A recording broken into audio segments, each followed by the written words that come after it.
Muito bem-vindo a mais um estudo de toda a Palavra de Deus. Digo toda a Palavra porque esse é um estudo de toda a Bíblia, do Gênesis ao Apocalipse. Já terminamos o estudo dos livros históricos do Velho Testamento.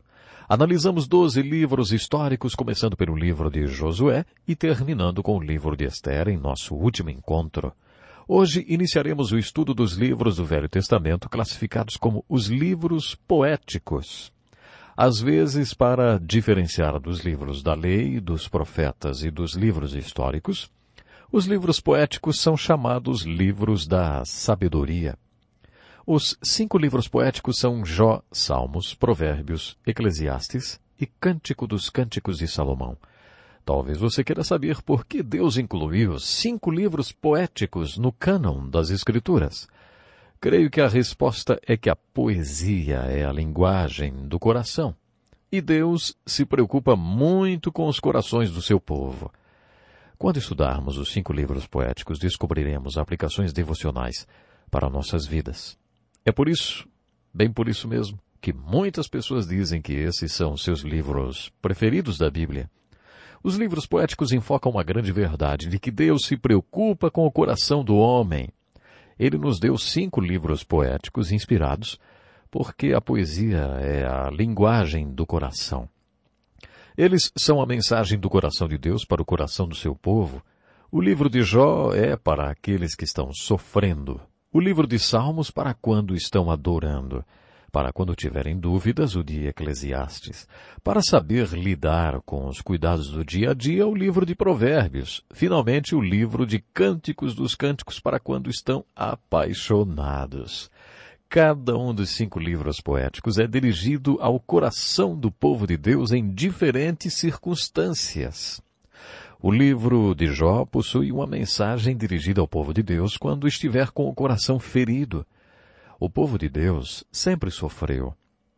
Basta um conhecimento mínimo da história dos hebreus da igreja e da história secular para constatarmos isso. A história nos mostra que todos os povos já sofreram. Por isso os pregadores são instruídos a fazerem suas mensagens para os de alma ferida, porque em cada banco da igreja há alguém com o coração ferido.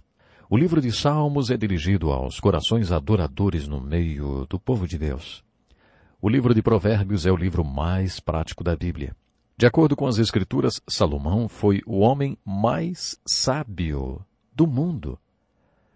Quando você ler e entender o livro de Provérbios, vai admirar a sabedoria de Salomão. Salomão escreveu 1000 de todos os provérbios contidos nesse livro. Nem todos os provérbios foram escritos por Salomão. Alguns são de outros autores. Todos eles são dirigidos aos corações dentre o povo de Deus para mostrar como lidar nas situações do dia a dia, nas situações práticas da vida.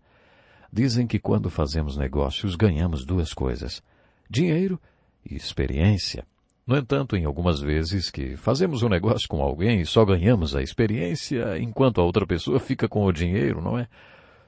Bom, segundo o livro de Provérbios, Deus não quer que seu povo só ganhe experiência e que os outros ganhem o dinheiro todo. Por isso Deus nos deu esse belo livro, que também é poético, para nos guiar em uma sabedoria prática, que fará com que caminhemos sabendo o que fazer nas situações práticas que enfrentamos todo dia.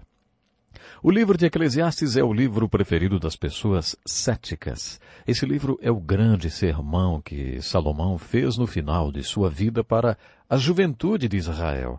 A palavra Eclesiastes significa o pregador. No livro de Eclesiastes você ouve o pregador discursar um importante sermão para os jovens. Basicamente o pregador está dizendo aos jovens: não façam o que eu fiz. A experiência não é o único professor. Ela é apenas o professor mais convincente. Vocês não têm que passar por tudo que eu passei, podem aprender com a minha experiência. Nesse sermão, Salomão conta sua experiência aos jovens de Israel. Ele conta como teve dúvidas e buscou o sentido e propósito da vida. No livro de Eclesiastes você tem, portanto, uma grande mensagem de Deus para os corações dentre o seu povo quando estão passando por dúvidas, porque Deus conhece as dúvidas do seu povo. Eclesiastes é um grande livro. Por último, temos os Cânticos dos Cânticos de Salomão, um livro poético que soa como os sussurros de um casal em lua de mel. É como se fosse a conversa de um casal em lua de mel. Você pode se perguntar o que um livro como esse está fazendo na Bíblia. Bom, eu creio que o propósito desse livro é mostrar a santidade do sexo e como Deus abençoou, santificou e ungiu o prazer sexual no casamento.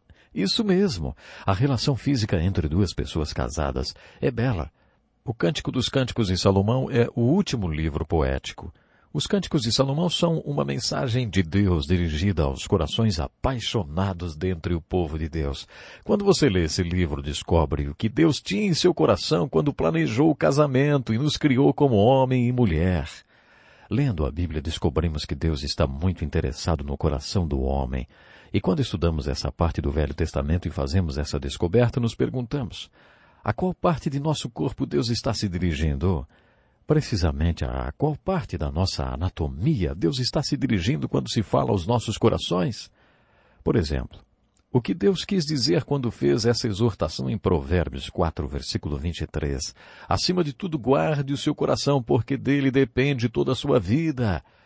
O que Deus quis dizer quando nos ordenou que o amássemos de nosso coração ou buscássemos de todo o nosso coração? O que Deus quis dizer quando nos disse para crermos de todo o nosso coração? O que Jesus quis dizer quando alertou que onde estiver o seu tesouro, ali estará também o seu coração? O que Jeremias quis dizer quando disse que o coração é mais enganoso do que qualquer outra coisa e que apenas Deus sonda o coração? O que Davi quis dizer quando pediu a Deus para sondá-lo e conhecer o seu coração, para que pudesse ser guiado no caminho eterno? O que Davi quis dizer quando pediu a Deus para criar nele um coração puro? As Escrituras falam sobre ter um coração puro e sobre cometer adultério no coração. Jesus disse que ele era humilde de coração e que nos mostraria como sermos humildes. Somos exortados nas Escrituras a sermos um só coração com nossos irmãos da fé e para tomarmos cuidados com a meditação do coração. Lemos na Bíblia que Deus nos promete dar um coração novo e nós vemos isso acontecer com as pessoas da Bíblia. As Escrituras nos contam que Deus vê o coração de um homem e não sua aparência física. Somos exortados a olharmos o coração das pessoas e a não termos a culpa do pecado contra o próximo. A palavra pessoa literalmente significa máscara e tem a ver com a aparência física. De acordo com a palavra de Deus, é pecado julgar as pessoas de acordo com seu exterior ou com as máscaras que elas usam. Isso tem a ver com o respeito ao próximo. Fomos alertados quanto ao pecado contra o próximo. Há muitos textos que nos exortam a usar o sistema de valores de Deus. Ficamos em sintonia com o sistema de valores de Deus quando não olhamos o exterior, mas o coração.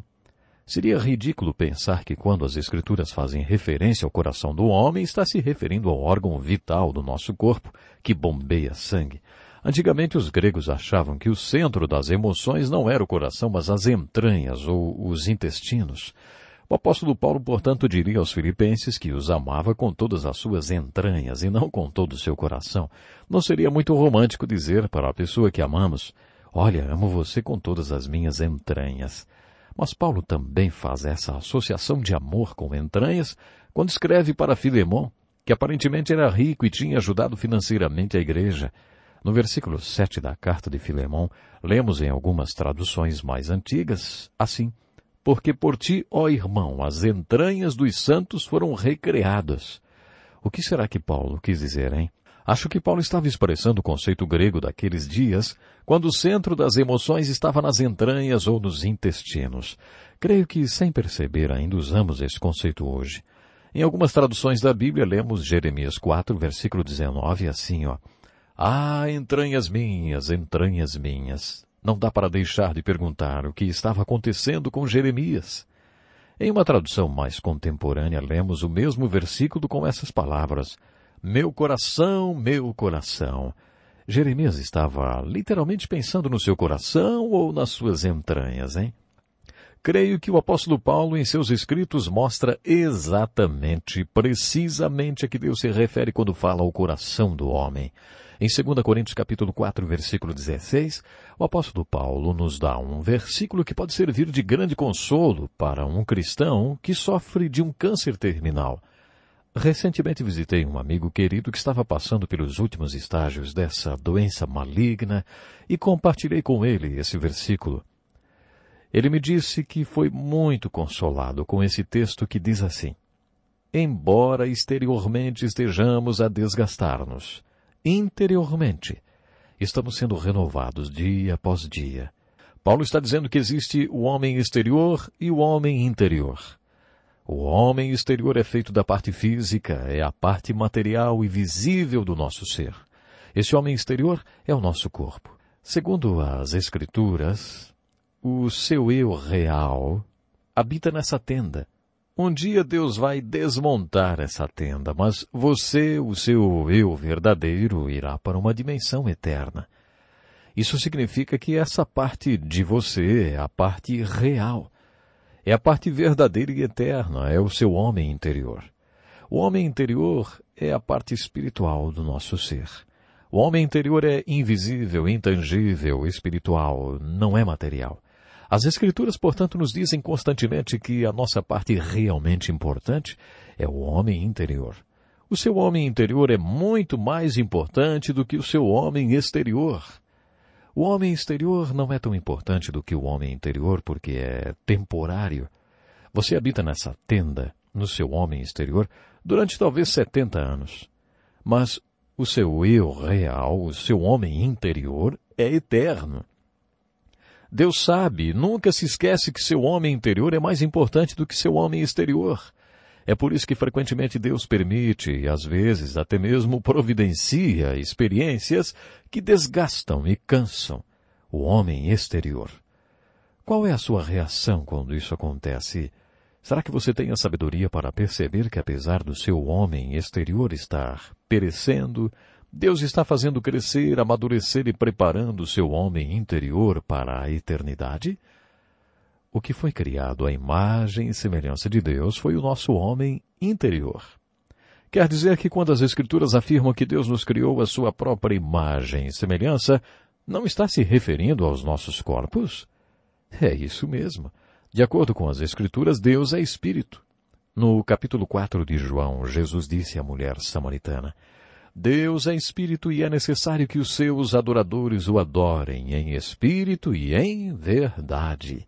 As Escrituras se referem à mão de Deus e a Deus andando no jardim.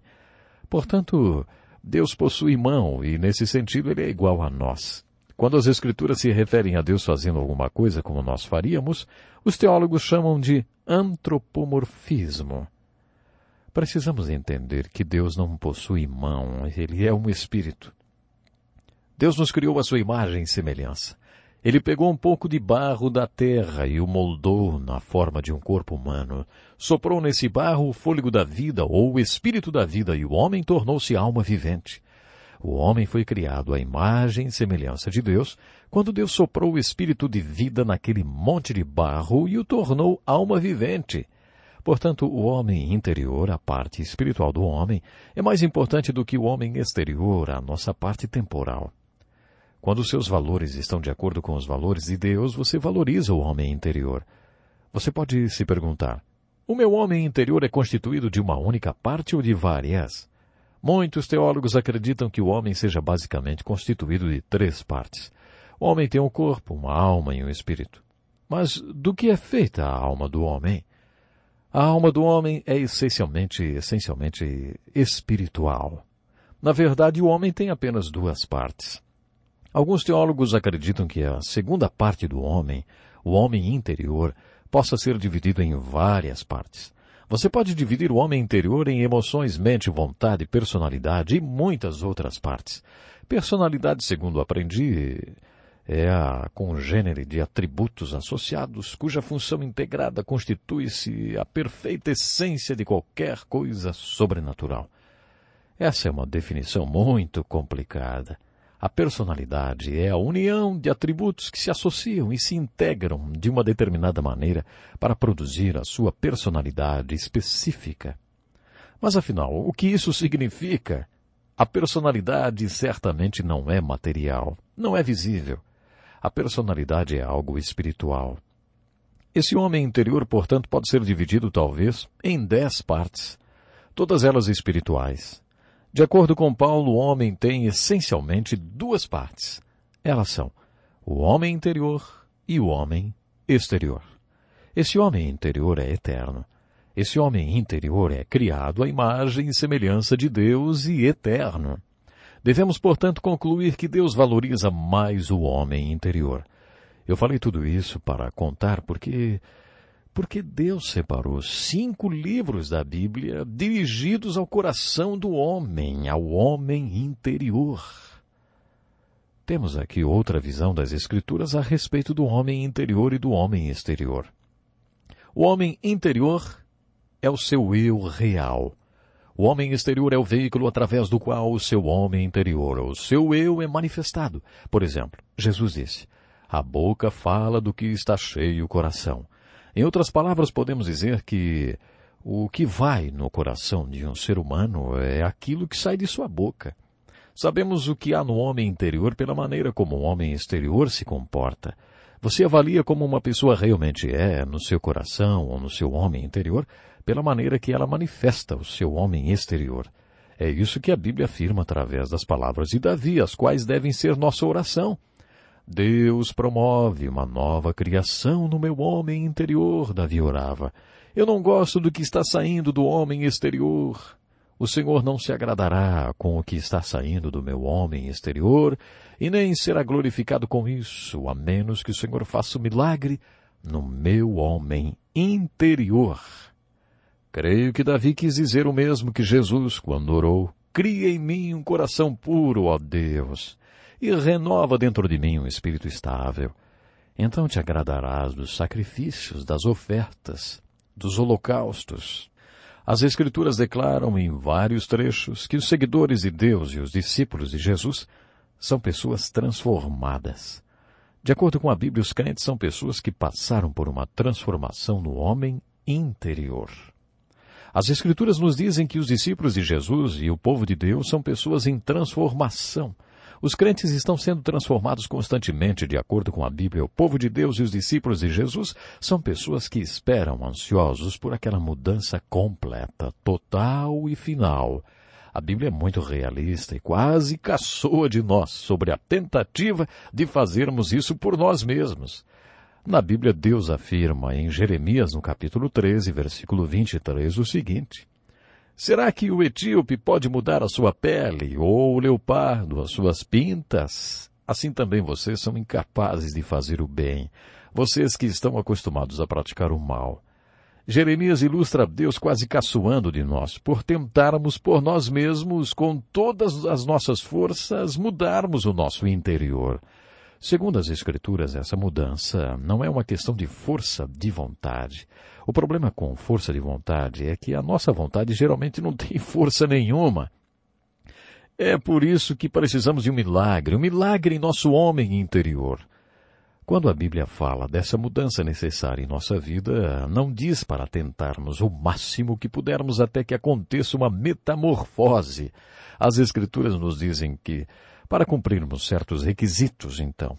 E aí seremos transformados. Está escrito, transformem-se pela renovação da sua mente. Quando as Escrituras falam dessa transformação, afirmam que não conseguimos nos transformar com nossas próprias forças. Essa é a notícia ruim.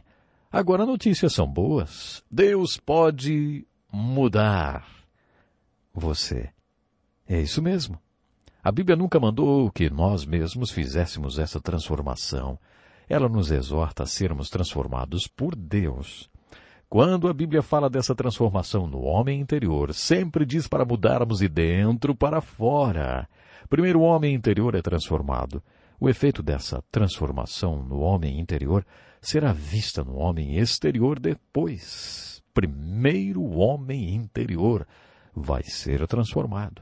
Deus deseja imensamente que vivamos essa mudança em nosso interior, e Ele quer ver os resultados dessa mudança no homem interior manifesta através do homem exterior. É por isso que Deus nos deu 5 lindos livros inspirados, escritos em forma de poema, a linguagem do coração. Quando você lê esses 5 livros poéticos, sente o dedo de Deus tocando seu coração, o homem interior, insistindo em uma mudança, insistindo em uma verdade, na essência do seu ser, para que você seja verdadeiro na sua fé e na sua experiência com Deus. Você descobrirá que os livros poéticos da Bíblia nos oferecem mais aplicações devocionais. Eu amo o livro de Jó. Como pastor, eu já usei o livro de Jó várias vezes para ajudar pessoas que estavam sofrendo. Aprendi a amar o livro de Jó.